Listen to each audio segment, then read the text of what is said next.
Il ne sert à rien de dire que nous n'acceptons pas beaucoup de choses dans la Bible, ou que la Bible est dépassée et erronée. Suivez la Bible si vous le désirez.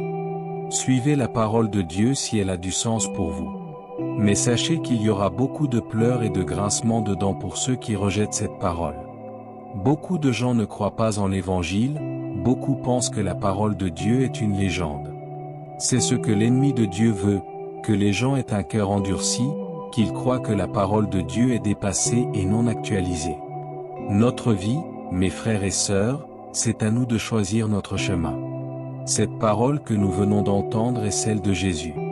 C'est lui-même qui a parlé de ce sujet, tout comme il l'a fait dans d'autres évangiles, nous expliquant quelle est la volonté de Dieu pour notre vie.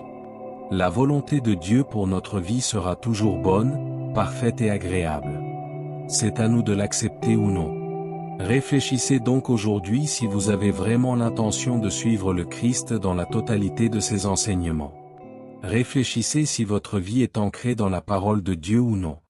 Car certains ne sont ancrés que partiellement, d'autres suivent la parole de Dieu jusqu'à un certain point, puis l'abandonnent. Attention, nous devons donner notre vie de manière complète et totale. Souvent, nous n'accepterons pas tout, souvent nous aurons des difficultés à obéir, mais c'est notre rôle de faire des efforts pour plaire au cœur de Dieu par notre vie. J'espère que l'Esprit Saint vous touchera par cette parole, afin que vous qui n'êtes pas encore pleinement sur les chemins de Dieu puissiez vous redresser au plus vite, et que cette parole transforme votre manière de penser, d'accueillir ce que Dieu vous demande de faire, et de supporter ce qu'il vous guide à accomplir. Dieu est Dieu, mes frères et sœurs, c'est à nous de nous adapter à lui. Loué soit le nom de notre Seigneur Jésus-Christ pour toujours. Amen. Je voudrais prier pour vous. Fermez les yeux, calmez votre cœur, et prions ensemble. Père aimé, Seigneur Jésus, combien de cœurs sont fermés aujourd'hui? Brisez ces cœurs, Seigneur, afin que votre parole puisse y entrer. Que cette parole vivante et efficace ne soit pas détournée selon nos désirs. Combien de personnes n'ont pas le courage de vivre la parole de Dieu et disent qu'elle est erronée? Il est plus facile de dire que nous n'avons pas le courage de vivre la parole de Dieu dans sa totalité que de dire qu'elle est fausse.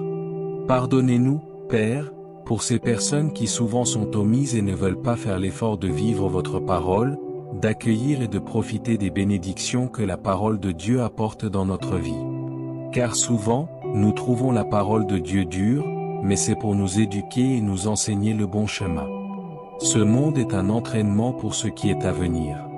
Notre repentir doit se faire ici, notre adaptation à la parole de Dieu doit se faire ici, car après, il sera trop tard.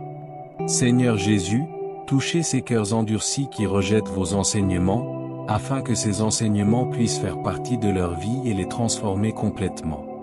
Au nom du Père, du Fils et du Saint-Esprit. Amen.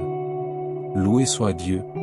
Dieu désire vous donner cette parole et bien d'autres pour qu'elle transforme véritablement votre vie. Permettez que cela se produise. Si possible, dites, la parole de Dieu est ma boussole. Que la paix de Jésus et l'amour de Marie soient toujours avec vous. Que Dieu vous bénisse, vous garde et vous protège jusqu'à notre prochaine rencontre, si le Seigneur le permet. Amen.